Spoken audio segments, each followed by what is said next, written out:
పండగలే high power ఉల్లాసం high power ఉత్సాహం high power ఆరోగ్యం హై పవర్ ఆనందం గుంటూరు వారి XXL మరియు హై పవర్ హార్స్ దేశవాళీ మినపగుళ్ళు బంధాలు అనుబంధాలు మరింత దృఢంగా మరింత బలంగా.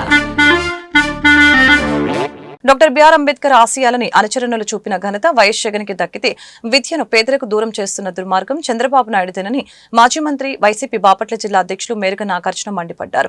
తాడేపల్లిలోని ఆ పార్టీ కేంద్ర కార్యాలయంలో మీడియాతో మాట్లాడుతూ గత వైసీపీ ప్రభుత్వం అమలు చేసిన అమ్మఒడి పేరు మార్చి తల్లికి వందనం అని ప్రకటించిన చంద్రబాబు దానిని అమలు చేయడానికి ఖజానా ఖాళీ అంటూ వంకలు వెతుకుతున్నారని ఆగ్రహం వ్యక్తం చేస్తున్నారు.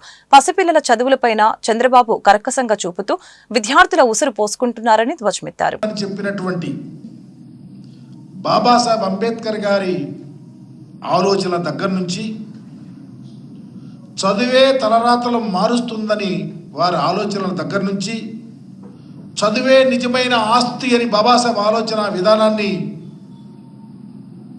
ఈరోజు అనేక మంది ఉద్యమకారులు కానీ అనేక పార్టీలు కానీ అనేక మంది మేధావులు కానీ అనేక మంది ఆలోచనాపరులు కానీ చదువు ఉంటే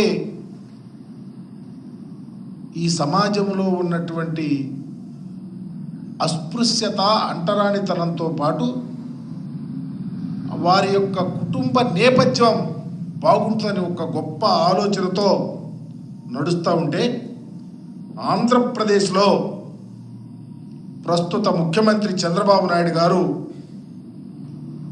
ఆంధ్రప్రదేశ్లో చదువులమ్మ తల్లిని ఓలలాడించాల్సింది పోయి అటకెక్కిస్తూ ఉన్నారు. దానికి నిదర్శనం వైఎస్ఆర్ కాంగ్రెస్ పార్టీ అధికారంలో ఉన్నప్పుడు విజయవంతంగా చదువుకి గొప్ప ఆలోచనలు సామాజికంగా స్థితిగతులు మెరుగుపడాలన్న ఆలోచనతో జగన్మోహన్ రెడ్డి గారు గ్రౌండ్ లెవెల్ నుంచి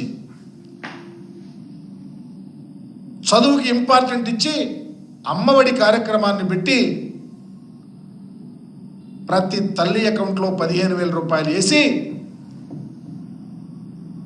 ఈ రాష్ట్రంలో గొప్ప సంస్కరణకు ఆద్యుడయ్యాడు. కానీ ఈరోజు చంద్రబాబు నాయుడు గారు వచ్చిన తర్వాత దాని పేరు మార్చారు. తల్లికి వందనం పేరుతో ఇంట్లో ఎంతమంది ఉంటే అంతమందికి సంవత్సరానికి 15,000 రూపాయల చొప్పున, 2 పిల్లలుంటే 30,000, 3 పిల్లలుంటే 45,000, 5 పిల్లలుంటే 60,000. ఆ విధంగా ఎంతమంది పిల్లలుంటే అంతమంది పిల్లలకు తల్లికి వందనం ఇస్తానని చెప్పి ఓదరగొట్టినటువంటి పరిస్థితిని ఈ రాష్ట్రంలో చూసాం. ఒకసారి చంద్రబాబు నాయుడు గారు ఏం మాట్లాడారో గమనించమని